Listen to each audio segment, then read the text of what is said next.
मित्रों जय हिंद। एपी ज्ञान गंगा के यूट्यूब क्लास में आप सबका स्वागत है। मित्रों जैसा कि आप जानते हैं कि इस समय कोविड-19 की वजह से अपने देश में, दुनिया में कक्षाएं भी नहीं चल रही हैं। ऑफलाइन विद्यालय आदि में अभी पठन पाठन नहीं हो रहा है, तो इसलिए ऑनलाइन पढ़ाई या यूट्यूब पढ़ाई की प्रासंगिकता बढ़ गई है। फिर भी मित्रों एक बात है कि अगर किसी माता पिता के 4 संतानें हैं, चारों का ऑनलाइन क्लास किसी फिक्स टाइम पर आता है, तो ऐसी स्थिति में वो 4 मोबाइल की व्यवस्था नहीं कर सकता है।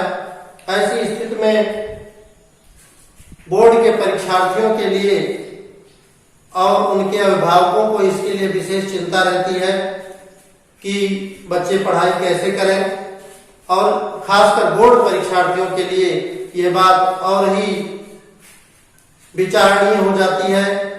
तो एपी ज्ञान गंगा आप लोगों के लिए, बोर्ड परीक्षार्थियों के लिए एक रूटीन से, एक सीरियल से सिलेबस लेकर के आया है। हम प्रतिदिन आपको हाई स्कूल एनसीईआरटी का जो मैथ है उसका एक क्लास उपलब्ध कराने का विचार किए हैं और इसकी तैयारी किए हैं। मित्रों first chapter high school NCERT math प्रारंभ करने के पहले हम आपसे कुछ बिंदुओं पर चर्चा करना चाहेंगे जो हाई स्कूल के मैथ चैप्टर 1 को पढ़ने के लिए आवश्यक है। तो हाई स्कूल के जो एनसीईआरटी पाठ्यक्रम है उसका फर्स्ट चैप्टर है जिसका नाम है मित्रों वास्तविक संख्याएं। वास्तविक संख्याएं या रियल नंबर फर्स्ट चैप्टर है। और इस चैप्टर को प्रारंभ करने के पूर्व हम ये चाहेंगे कि इस चैप्टर को पढ़ने के लिए कुछ जो आवश्यक डिफिनेशंस हैं, जो आवश्यक फार्मूलाज हैं, उन पर पहले हम आपसे चर्चा करें। तो मित्रों आज से हाई स्कूल गणित का पाठ्यक्रम एपी ज्ञान गंगा पर पढ़ने के लिए, देखने के लिए आप सबका स्वागत है। और इस बात के लिए भी आपका स्वागत है कि आप इस क्लास को अवश्य पसंद करेंगे।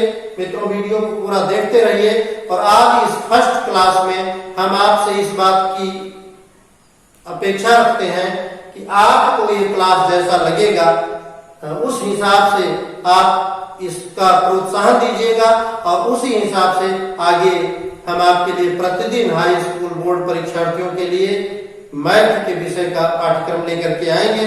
अन्य विषयों के पाठ्यक्रम भी चलेंगे, लेकिन अभी तत्कालिक रूप से मैथ का सीरियल से पाठ्यक्रम आपको उपलब्ध करा रहे हैं। तो मित्रों फर्स्ट चैप्टर है वास्तविक संख्याएं। इसके पहले कुछ आवश्यक परिभाषाएं हैं, कुछ महत्वपूर्ण बिंदु हैं जिनको आपको जानना आवश्यक है। तो हम चर्चा करना चाहेंगे कि चैप्टर 1 का नाम है वास्तविक संख्याएं, और ये वास्तविक संख्याएं क्या होती हैं ये पहले आपको बताया जाए। तो मित्रों वास्तविक संख्या की परिभाषा है कि परिमेय, परिमेय एवं अपरिमेय, 2 प्रकार की संख्याएं हैं, एक परिमेय संख्या और एक अपरिमेय संख्या। तो परिमेय संख्याएं और अपरिमेय संख्याओं के संग्रह को वास्तविक संख्याएं कहते हैं। मित्रों वास्तविक संख्याएं किसे कहते हैं? परिमेय और अपरिमेय संख्याओं के संग्रह को वास्तविक संख्याएं कहते हैं। यानी ऐसा जहां पर परिमेय और अपरिमेय संख्याएं मिली हुई हों या दोनों प्रकार की संख्याएं हों, तो उस ग्रुप को, उस समूह को हम कहेंगे कि ये वास्तविक संख्याएं हैं। वास्तविक संख्या पाठ का नाम है, आपके चैप्टर का नाम है, इसलिए ये जानना आवश्यक है। 1 से लेकर के और 100 तक की जितनी संख्याएं हैं उसके आगे भी सबको भिन्न के रूप में भी लिखा जा सकता है। जैसे मित्रों 1 को 1/1 लिख सकते हैं, 2 को 2/1 लिख सकते हैं। तो इस प्रकार से ये परिमेय संख्याएं हैं। और उसके आगे √2, √3, √5 ये अपरिमेय संख्याएं हैं। तो परिमेय और अपरिमेय संख्याएं यदि कहीं पर मिल जाए, कहीं इकट्ठा हो जाए, तो आपको ये जानना चाहिए कि ये जो है रियल नंबर्स है। अब मित्रों इस परिभाषा में परिमेय और अपरिमेय 2 शब्द आए हैं, तो इनकी भी परिभाषा जान लेना यहाँ आवश्यक है। तो आइए परिमेय संख्याएं क्या हैं पहले इनको समझ लें मित्र। कि परिमेय संख्याएं वे संख्याएं हैं कि जो भिन्न के रूप में लिखी जा सकती हैं। जो भिन्न के रूप में संख्याएं लिखी जा सकती हैं उन्हें हम परिमेय संख्याएं कहते हैं। और इसी भिन्न की संख्याओं को यहाँ गणितीय भाषा में p बटा q लिखा गया है। तो वह संख्याएं जिन्हें p बटा q के रूप में लिखा जा सकता है परंतु q का मान शून्य ना हो, ऐसी संख्याएं परिमेय संख्याएं कहलाती हैं।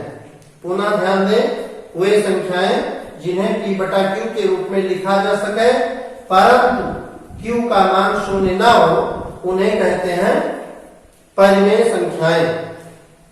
अब परिमेय संख्याओं की परिभाषा 1 से 100 तक की गिनती या उसके आगे की गिनती जितनी भी संख्याएं हैं ये सब परिमेय संख्याएं हैं। इनके लिए या इधर आप रफ कॉलम में देखें, 1 का मतलब है 1 बटा 1, 2 का तात्पर्य है 2 बटा 1, 3 का तात्पर्य है 3 बटा 1।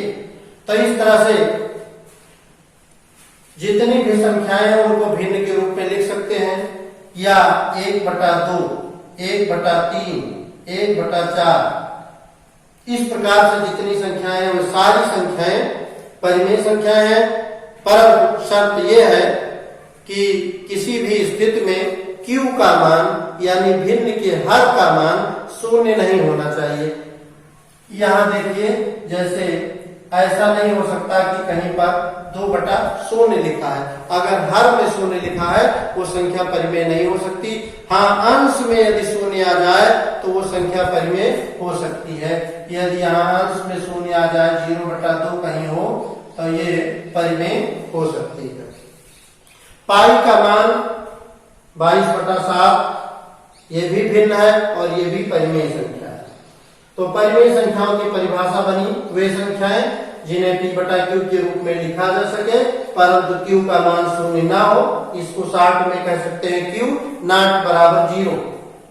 तो इन्हें परिमेय संख्याएं कहेंगे। अब हमें अपरिमेय संख्याओं की परिभाषा जान लेना आवश्यक है।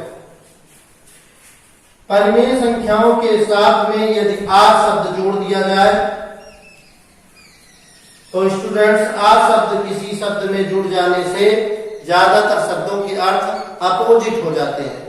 आपने सुना जैसे सत्य और असत्य, तो आ लगाने से ये परिमेय संख्या का अपोजिट हो जाता है। परिमेय संख्याएं का अपोजिट या उल्टा अपरिमेय संख्याएं होती हैं। और इसकी परिभाषा क्या है कि p बटा q के रूप में लिखी जा सकने वाली संख्या परिमेय थी और यहाँ p बटा q के रूप में वे संख्याएं जो ना लिखी जा सके उन्हें कहते हैं अपरिमेय संख्या। अब कुछ उदाहरण अपरिमेय संख्याओं के आपको याद रखने हैं। √2, √3, √5, √7 यानी ऐसी संख्या जो पूर्ण वर्ग संख्या नहीं है उस पर यदि रूट लगा होता है तो वे अपरिमेय संख्याएं होती हैं। पाई ये कांस्टेंट है और ये भी अपरिमेय संख्या है। यहाँ एक चीज ध्यान देने योग्य है कि यदि पाई पूछा जाए तो वह अपरिमेय संख्या है और यदि पाई का मान 22 बटा 7 आपसे पूछ लिया जाए तो ये परिमेय संख्या हो जाती है क्योंकि यह भिन्न के रूप में है। पाई अपरिमेय संख्या है लेकिन 22 बटा 7 परिमेय संख्या है।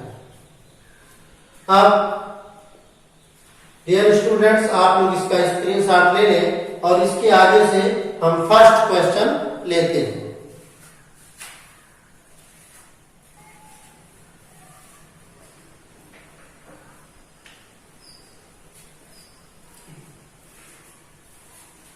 फर्स्ट क्वेश्चन पर हम लोग पहुंच गए हैं और फर्स्ट क्वेश्चन आपका है निम्नलिखित संख्याओं का महत्तम समापवर्तक यानी HCF ज्ञात करने के लिए यूक्लिड विभाजन एल्गोरिथ्म का प्रयोग कीजिए।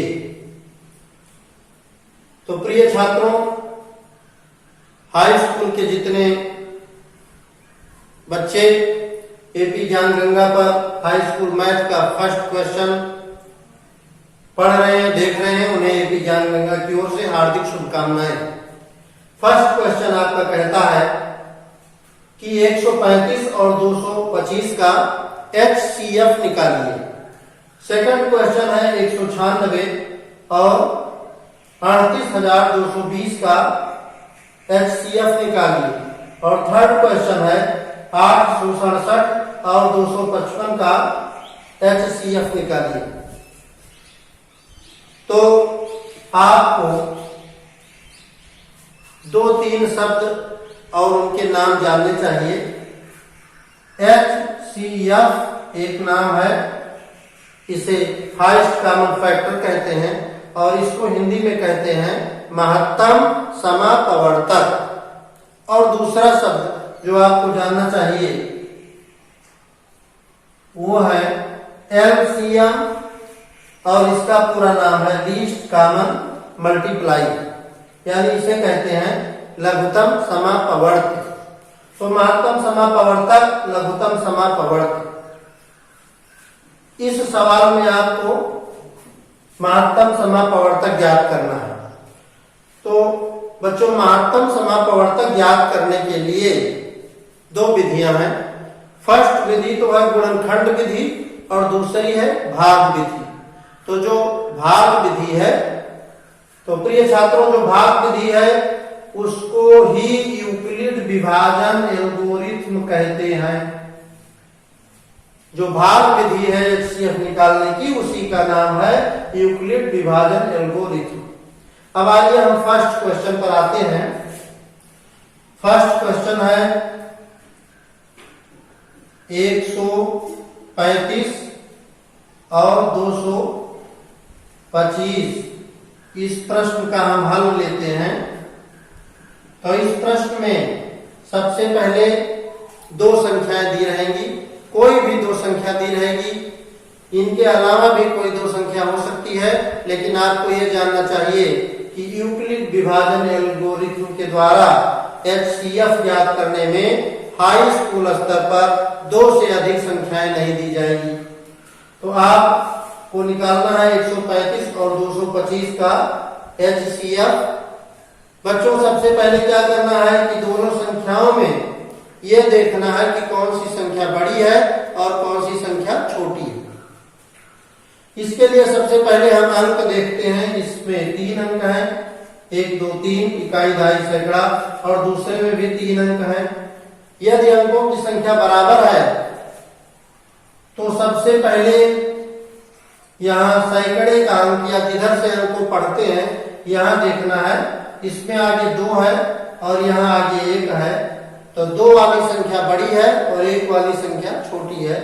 वैसे भी आप सब हाई स्कूल के स्टूडेंट्स हैं, तो आप जानते हैं कि 225 ये संख्या बड़ी है और 135 ये संख्या छोटी है। तो जो संख्या बड़ी है उसके ऊपर उसके सामने हम लिख देंगे ग्रेटर देन का निशान लगा देंगे। अब ये हो गया 135 इज लेस देन 225, यानी 135 इज लेस देन 225। 135 संख्या छोटी है और 225 बड़ी।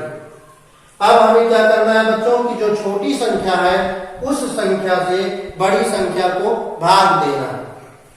तो 135 से हमें 225 को भाग देना है। अब 135 का दूना 270 होता है, ये 270 से कम है, इसलिए पहाड़ा 1 बार जाएगा। 135 से कम 135, इसे घटा दीजिए 0 और एक हासिल लाइए, 12 में से 3 गया 9, यहां कुछ नहीं बचा। तो बच्चों ये आपका बच गया, भागफल तो आया 1, लेकिन आपका शेषफल बच गया 90। जब तक शेषफल बचता रहेगा तब तक हमें भाग की संक्रिया आगे बढ़ानी है।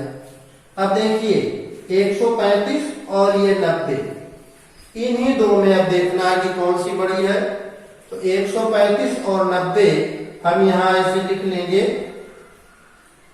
और इसमें ये इंडिकेट करेंगे कि कौन सी संख्या बड़ी है कौन सी छोटी। तो 90 छोटी है और जो बड़ी है उसके तरफ बड़ा मुंह बना देंगे, इसको दूसरे तरफ लिख देंगे। तो जो संख्या बड़ी है उसके तरफ बड़ा मुंह ग्रेटर देन, और जो छोटी है उसके तरफ कोना हो जाएगा, ये इसको लेस देन कहते हैं। तो फिर हम छोटे वाले से बड़ी वाली संख्या को भाग करेंगे। यानी हम 90 से भाग करते हैं 135 में, तो 90 दूना 180 हो जाएगा, ज्यादा हो जाएगा। तो बच्चों ये 90 का पहाड़ा 135 में एक बार जाएगा, 90 कम 90, और इस तरह से घटा देंगे तो ये बच जाएगा 45। अब पुनः आपको देखना है कि 90 और 45 में कौन छोटा है और उस छोटे वाले से फिर से आगे भाग करना है। तो हम यहाँ इस भाग को करते हैं। 90 और 45 हमको मिला, और इस 90 और 45 में 90 ज्यादा है, 45 कम है, तो 45 से यानी छोटे वाले से बड़े वाले में हम पुनः भाग देंगे। और यह क्रिया बच्चों तब तक करते रहेंगे जब तक शेषफल शून्य ना हो जाए। शेषफल जब तक आएगा तब तक हम ये भाग की संक्रिया करते रहेंगे। तो आइए 45 से भाग देना है 90 को। 45 का पहाड़ा 90 में पढ़ना है, 45 दूना 90, ये कट गया। अब यहाँ हमारा शेष कुछ नहीं बचा। बच्चों जब शेष कुछ नहीं बचा तो हमारे ये भाग की संक्रिया यहीं पर रोक दी जाएगी और इनके चरण लिखे जाएंगे। इनके चरण हमको आपको लिखना है। तो देखिए आपने 3 बार भाग दिया तो इस सवाल के 3 चरण हैं। अगर 2 बार भाग दिया होता तो इसके 2 चरण होते। अब इसके हमको आपको चरण लिखना है।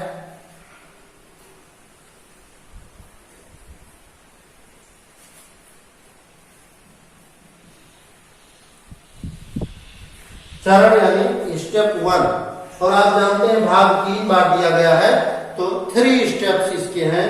तो चरण 1 में क्या किया हमने कि 225 हमारी बड़ी संख्या थी, और इसमें हमने 135 का पहाड़ा 135 का पहाड़ा एक बार पढ़ा, और उसके बाद भी 90 शेष बच गया। तो जो शेष बच जाता है उसको धन लगा करके आगे लिख देंगे। तो बच्चों ये हमारा प्रथम चरण हो गया। जो हमने भाग दिया है उसको स्टेप के रूप में इस प्रकार से लिखना है, यानी भाज्य गुणे भागफल धन शेषफल बराबर, ये भाजक है मित्रों, तो ये भाजक और ये भागफल है, इसको गुणा करेंगे तो भाग, ये बीच वाला है भाज्य, तो भाज्य बराबर भाजक गुणे भागफल धन शेषफल। अब दूसरे का चरण लिखना है। दूसरी संख्या जो हमारी है बड़ी, तो वो बड़ी संख्या है, स्टेप 2 लिख देंगे। दूसरी संख्या में हमने क्या किया, 90 का पहाड़ा पढ़ा एक बार और बच गया हमारा 45, और हमारी बड़ी वाली संख्या थी 135। ये हमारा दूसरा चरण हो गया। जो हमने भाग दिया है उसी को बच्चों चरण के रूप में सेट करना है। अब हम पहुंच गए तीसरे पर, स्टेप नंबर 3। स्टेप नंबर 3 में 45 का पहाड़ा हमने 2 बार पढ़ा, यानी 45 इंटू 2, और यहां से इस कुछ नहीं बचा तो शून्य लिख देंगे, और जो सबसे बड़ी संख्या है यहां लिख देंगे। तो बच्चों देखिए 3 बार हमने भाग दिया, केवल 3 चरण लिखने हैं। जब शेषफल कुछ नहीं बचेगा तो हमारा सवाल पूरा हो जाएगा। या ये समझिए कि इन स्टेप में जब अंत में शून्य आ जाएगा तो हमारा सवाल पूरा हो जाएगा। अब हमें क्या करना है कि जो इन दोनों में पहले हमने भाग दिया, यहाँ 90 135 मिला, फिर 90 और 45 मिला, फिर जब हमने तीसरा भाग किया तो यहाँ हमारा शेष नहीं बचा। जब शेष नहीं बचेगा तो ये जो भाजक है ये हमारा हो जाएगा बच्चों HCF, यानी महत्तम समापवर्तक।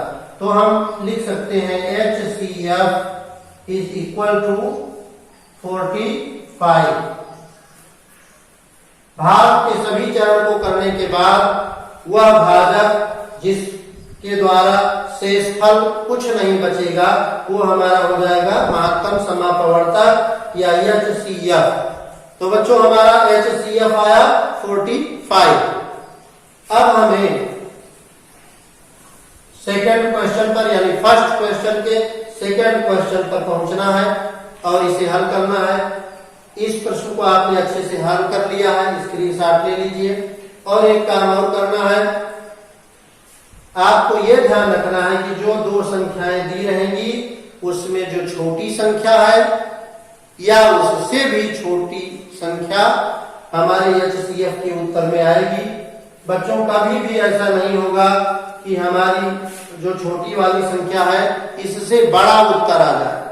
हमेशा जब आप HCF निकालेंगे दो संख्याओं का तो या तो छोटी संख्या उत्तर आएगी या तो इससे भी छोटी संख्या उत्तर आएगी, लेकिन कभी भी छोटी संख्या से बड़ा उत्तर नहीं हो सकता। तो ये चीज आपको ध्यान रखना है। अब हम नेक्स्ट क्वेश्चन की ओर चलते हैं, यानी क्वेश्चन नंबर 1 का सेकंड।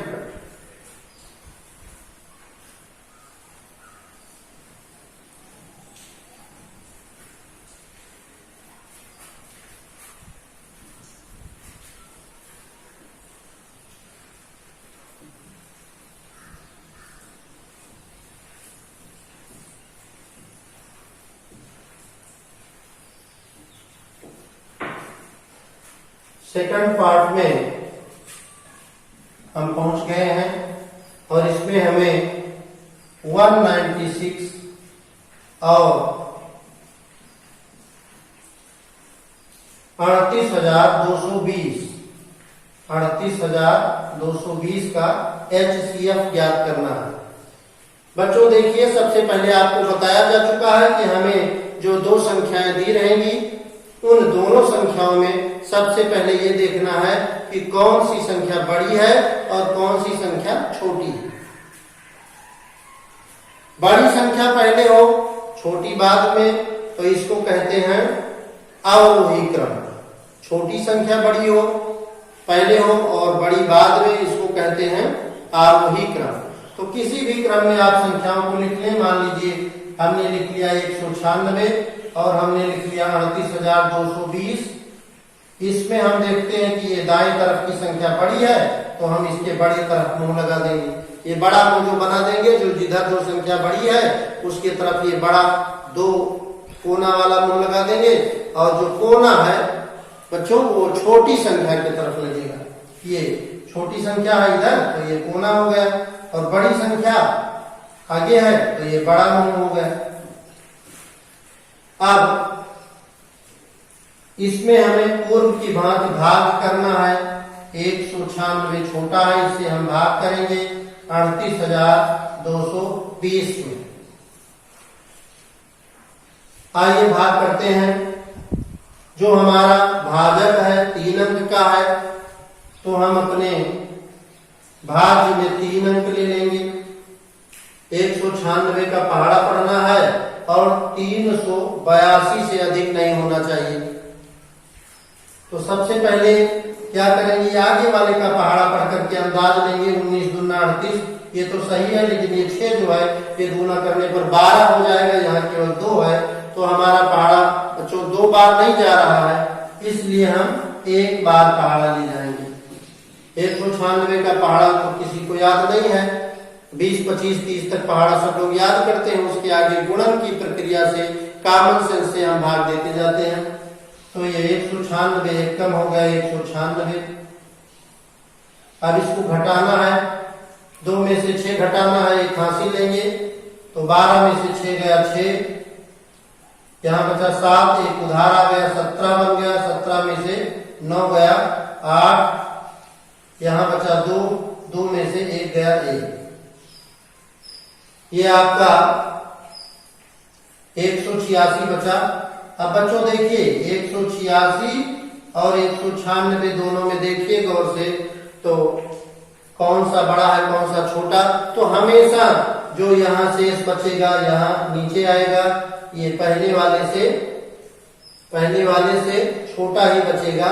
जब हम अगली संख्या उतारेंगे तब ये बड़ा हो जाएगा, फिर पहाड़ा ले जाएंगे। तो आगे हमारी संख्या है 2। अब हम देखते हैं हमारा हो गया 1862 और हमें पहाड़ा पढ़ना है 196 का। 196 का पहाड़ा पढ़ना है।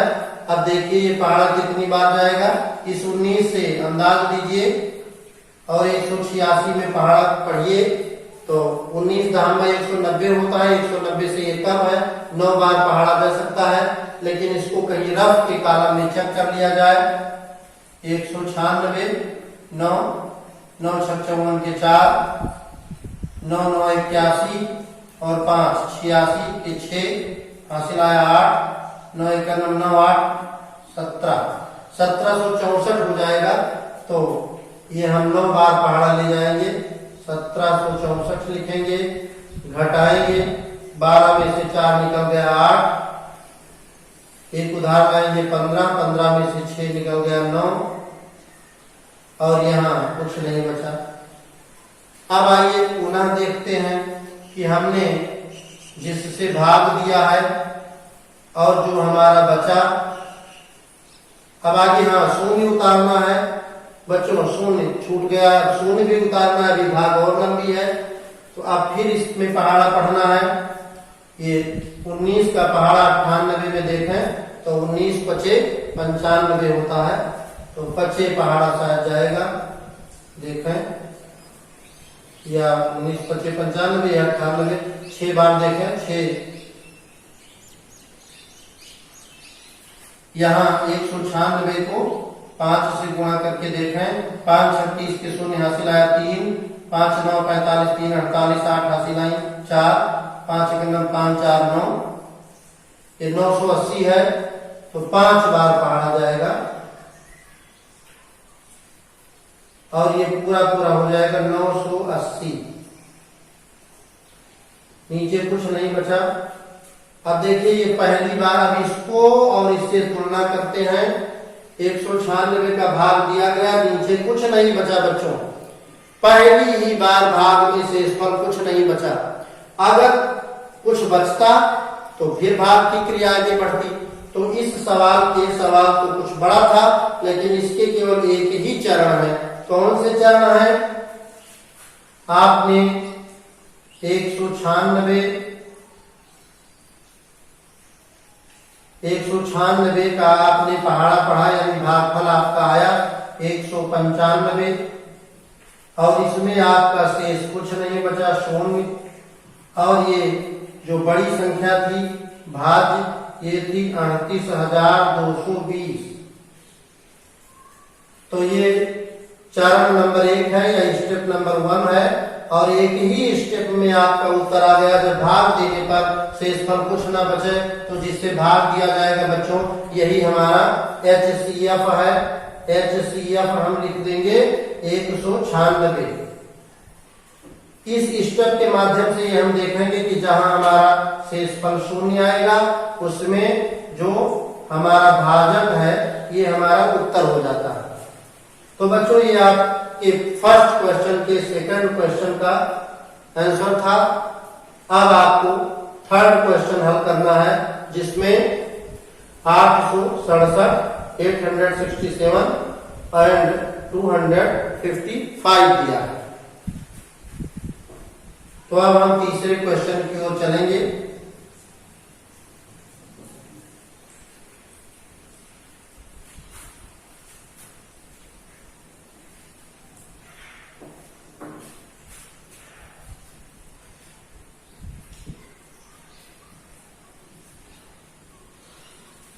जैसा कि आपको पूर्व में बताया जा चुका है बच्चों कि सबसे पहले यूक्लिड विभाजन प्रमेयिका से संबंध में जो HCF निकालने हैं उसमें 2 संख्याएं रहेंगी।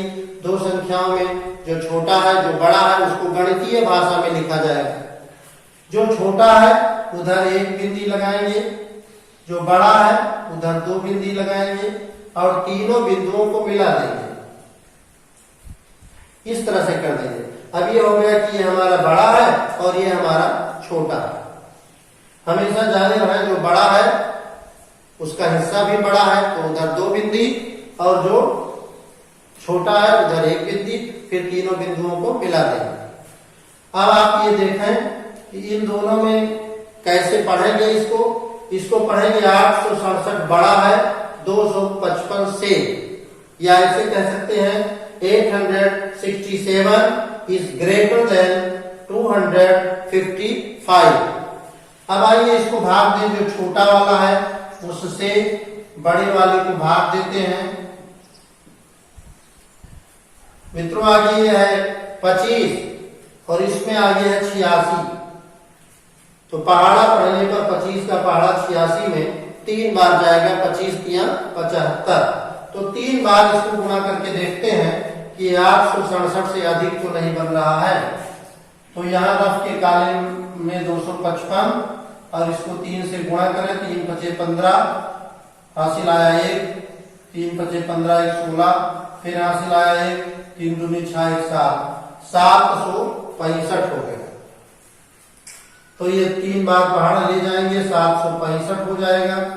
अब इसको घटाएंगे, 2 बचा, यहाँ 0, यहाँ 1, 102 बचा और कोई संख्या नहीं है। तो इसमें दोनों में देखिए, जब यहाँ शेषफल कुछ ना बचता, यदि कुछ ना बचता तो हमारा उत्तर यही 255 हो जाता। लेकिन बच्चों यहाँ कुछ शेष बच गया है। जब शेष बच गया तो पुनः भाग की संक्रिया की जाएगी। तो भाग की संक्रिया में ये आप जाने कि नीचे जो संख्या बचती है हमेशा इस वाली संख्या से यानी भाजक से छोटी रहती है। तो ये 102 से हम भाग देंगे 255 को। 102 को नियर अबाउट मान ले कि ये 100 है, तो 100 तिहाई 300 तो जा नहीं सकता, 100 दूनी 200, तो 2 बार पहाड़ा जाएगा। लेकिन ये है 102, तो 102 का गुना करेंगे तो बच्चों हो जाएगा 204। अब ये हमारा बच गया 1, ये 5 और यहाँ कुछ नहीं बचा। मित्रों फिर ये देखिए कि ये हमारा जब नीचे कुछ बच गया, इसका मतलब हमें भाग की संक्रिया और आगे की ओर बढ़ानी है। अब हमें 51 से और 102 को भाग करना है। 51 से 102 को भाग करेंगे तो 50 दूनी 100 होता है, 51 दूना 102 होता है। तो ये हमारा कट गया। जब ये कट गया तो फिर तुलना करिए, नीचे कुछ नहीं बचा यानी शून्य आ गया। जब शून्य आ गया तो ये जो जिससे हम भाग दे रहे हैं यही हमारा हो जाएगा HCF। हमारा उत्तर आएगा बच्चों 51। लेकिन हमें क्या करना है, इसके चरण लिखने हैं, इसके हमको चरण लिखने हैं। तो आइए हम इसका जितनी बार भाग दिया गया है उतने चरण हैं। एक बार भाग दिया गया, फिर दोबारा दिया गया, फिर दोबारा। तो इसके 3 स्टेप्स हैं। आइए हम फर्स्ट स्टेप लिखेंगे। फर्स्ट स्टेप स्टेप 1, फिर स्टेप 2 और तीसरे नंबर पर स्टेप 3। फर्स्ट स्टेप में क्या है कि हमने 255 का पहाड़ा पढ़ा है, 255 का पहाड़ा, और कितनी बार पढ़ा है, 3 बार। और बच्चों हमारा शेष आ गया है 102 और बड़ी वाली संख्या थी 867। ये ऐसे लिख देंगे। ये फर्स्ट स्टेप है। यहाँ शून्य नहीं आया इसलिए दूसरी भाग की क्रिया करनी पड़ी। अब दूसरे पर पहुंच जाइए। दूसरे में 102 का पहाड़ा आपने पढ़ा है, तो 102 का पहाड़ा आपने पढ़ा और 2 बार पढ़ा तो गुणे 2, और यहाँ शेष आ गया बच्चों 51। अब जो सबसे बड़ी संख्या थी उसको आगे लिखना है, यानी ये है 255। अब हम देखते हैं हमारा शेषफल अभी भी शून्य नहीं आया है, और जब तक शेषफल शून्य नहीं आएगा तब तक हमारा HCF समाप्त नहीं होगा। उत्तर की खोज में हम आगे बढ़ते रहेंगे। थर्ड स्टेप हमारा है कि 51 का पहाड़ा हमने 2 बार पढ़ा है, तो ये 51 × 2, और जब हमने इस तरह से पहाड़ा पढ़ा है तो हमारा शेषफल कुछ नहीं आया, और हमारी बड़ी संख्या थी 102। बच्चों देखिए, अब जब तीसरे स्टेप में हमें शेषफल कुछ नहीं बचेगा तो जिससे हम भाग देंगे 51, ये हमारा हो जाएगा HCF। तो HCF हमारा हो गया 51। अब आपको एक चीज ये ध्यान देना आवश्यक है कि हमने इस वीडियो में फर्स्ट क्वेश्चन कवर किया और कुछ इसके पहले जो परिभाषाएं हैं इस पार्ट का कवर किया। आप सब लोग इस वीडियो को बार बार देखिए। इस वीडियो में बच्चों कुछ समय ज्यादा लगाया गया है क्योंकि first impression is the last impression. First class में, पहली क्लास में पहले क्वेश्चन को, पहले चैप्टर को यदि आप अच्छे से नहीं समझ पाएंगे, जल्दी में कोई चीज बता दी जाएगी तो आगे उसका प्रभाव पड़ेगा और आगे की बातें भी उतनी समझ में नहीं आएंगी। तो इसके बाद इस वीडियो को देखिए और जितने लोग इसको देखें, आप सबसे अनुरोध है, हमारे YouTube चैनल के जितने सब्सक्राइबर हैं, जितने अनसब्सक्राइबर हैं जो आगे भविष्य में सब्सक्राइबर बनने वाले हैं, जितने हमारे जो है फ्रेंड लोग हैं फेसबुक या व्हाट्सएप पर या किसी भी प्रकार से जो हमारे सम्मानित देश के, हमारे महान देश के और महान विद्यार्थी हैं, क्योंकि बच्चे देश के भविष्य हैं। और आप लोगों का जो फीडबैक होगा इस वीडियो पर, जो आप लोगों का रिस्पांस आएगा, आप लोगों के लाइक आएंगे, आप लोगों के शेयर आएंगे, उससे हमारा उत्साह बढ़ेगा। और यदि आप इस वीडियो को अच्छा पसंद करते हैं, आपको अच्छा लगता है, तो हम इसी प्रकार के वीडियो बनाते रहेंगे और इसके बाद हम अगले वीडियो में इसके आगे यानी क्वेश्चन नंबर 2 हल करेंगे। आज के लिए बस इतना ही।